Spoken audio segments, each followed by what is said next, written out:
I was planning about this trip to Spiti and Kinnaur since March 2020, but it was delayed due to COVID.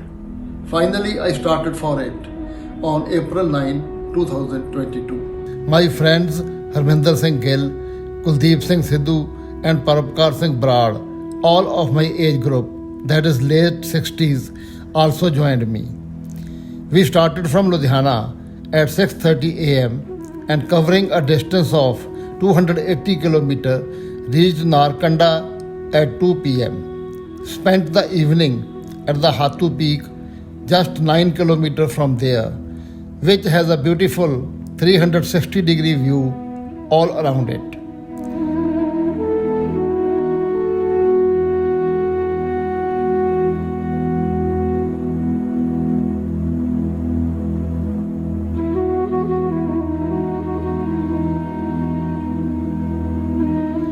Narkanda was only a night halt, so we stayed at the HPTDC run Hotel Hatu.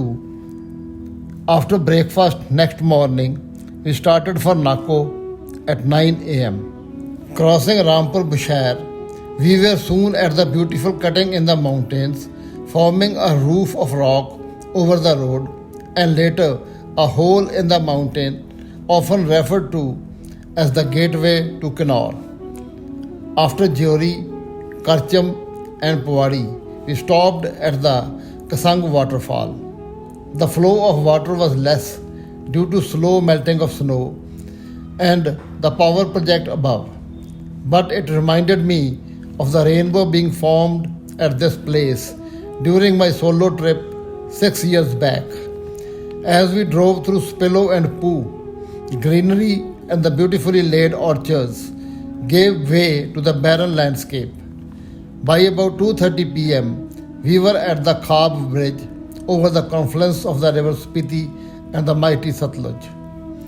At this place, both the rivers flow through deep gorges, though a lot of rock has been blasted now to make space for the new bridge leading to Spiti Valley. We had a simple yet tasty lunch at this place and moved ahead. Soon we crossed the Ka Zigs, sometimes driving close to Spiti River and sometimes seeing it quite down below. Around 4 pm, we reached the sleepy hamlet Nako. Checking in the pre-booked hotel Lake View, we had a short rest and a cup of tasty ginger tea. After that, we had a round of the lake with the trees still golden after the harsh winters. And after that, we roamed along the narrow, rugged lanes of the village, lined with traditional stone houses with windows placed high on the walls. The late evening in the chilly wind along the lake was very enjoyable. Next morning, April 11, water in the pipes was a bit frozen, but soon the taps were operational. Rays of the rising sun through the high peaks in the east and the snow-laden mountains on the other side, shining in the morning sun, presented a very fine view. At 8:30 am, we started from Nako. The road, about 22 km between Nako and Sumdo, was in a bad shape due to the construction work going on. At 11 am, we reached Tabo at a distance of 65 km. Tabo Monastery was established in the year 998 and it still stands strong, though a new Gompa and monastery have been made nearby. Tabo is also famous for the 22 caves situated a little above on the other side of the road. It is said that these caves were used as human dwellings before this monastery was constructed. After Tabo, our next stop was at Dhankar, about 20 km from there. The Dhankar monastery, located at the top of high spurs, is a delight to watch from below. Just ahead was the confluence of the river Pin and Spiti, which forms a wide delta in the otherwise also a very broad valley. Covering a distance of 111 km from Nako, we reached Kaza at 3 pm. After checking in at the pre-booked hotel Laksham Homestay. We had a quick lunch and filled the Pajero's fuel tank at the world's highest petrol pump.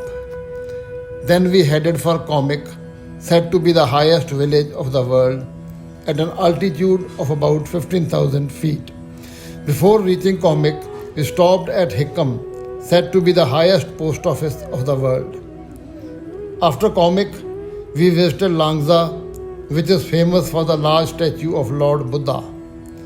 On the way back to Kaza, it was getting dark and the view of river Spiti below was very inviting. So we stopped for a refreshing drink for a few minutes, though drinking is said to be injurious to health if not within limits. At night, we had a simple dinner comprising rice and lamb cooked by our host Mr. Vijay himself in a traditional manner, sitting on the floor. Next morning, the breakfast also spoke volumes about the love of our host who was serving it. After breakfast, we left for Kibber at 9 a.m. First, we stopped at Key village and saw the beautiful Key monastery perched on a high hillside beside the village. At Kibber, we had a good talk with Mr. Dorji Sharing, the part-time postmaster of the village. From here, we went to the Chicham Bridge, just 4 kilometers ahead, considered to be the highest bridge, having been built across a nearly 500 feet deep gorge. At the bridge, we met a motorcyclist from Kerala who was on an all India tour. From here, we headed directly to Losar at a distance of 65 kilometers. Losar is a beautiful village lying off the main road where it starts its steep climb towards Kunzum Pass, 19 kilometers away. At Losar, we came to know that the road up to Kunzum Pass has been cleared, so we started for the pass. Here we were joined by two persons from Mohali who did not want to drive their Honda City on that road. We had hardly gone a couple of kilometers when we saw the beautiful view of fully frozen Spiti River. As we moved towards the pass, the amount of snow on the sides of the road went on increasing, and at places it was even more than 3 feet. At the Kunzum Pass and the temple, or the Gompa, whatever we may call it, and around it, the view was very much mind-blowing. Just below the pass, there was a small but very beautiful frozen waterfall. We would have stayed more at this place, but we had to return back to Kaza before it was dark. After crossing Losar, we had our lunch comprising stuffed bhurus packed for the purpose. We stayed for the second night also at Kaza and left at 9 a.m. next morning. We stopped at Gu Monastery, 10 kilometers left of the road, 3 kilometers before Sumdo, a distance of 84 kilometers from Kaza. This monastery is known for the nearly 600-year-old mummy of Buddhist monk Sangha Tanzan lying here without any preservative. From Gu, we headed straight to Kalpa. On turning right from Powadi towards reaching Pyo and further to Kalpa, the view of the Kailash range is very beautiful. It was past 5 p.m. when we reached Kalpa, so we booked a hotel to stay for the night. The apple orchards with their white blossoms looked very pleasing to the eyes. The next morning, being a bit cloudy, it eluded us of the fine sunrise Kalpa is known for. Once the clouds gave way, we had a perfect view of the Kailash range and particularly the Kinnaur Kailash.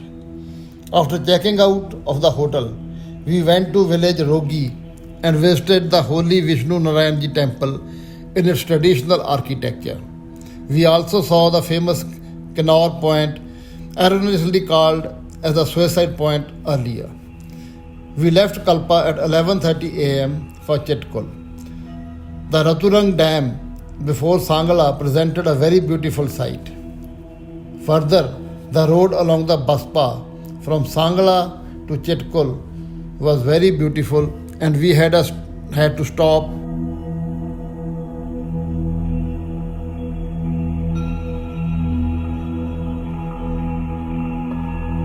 a number of times to see its beauty. When we reached Chitkul at 2:30 p.m., it had already started snowing, so we quickly checked in a hotel and had our lunch there.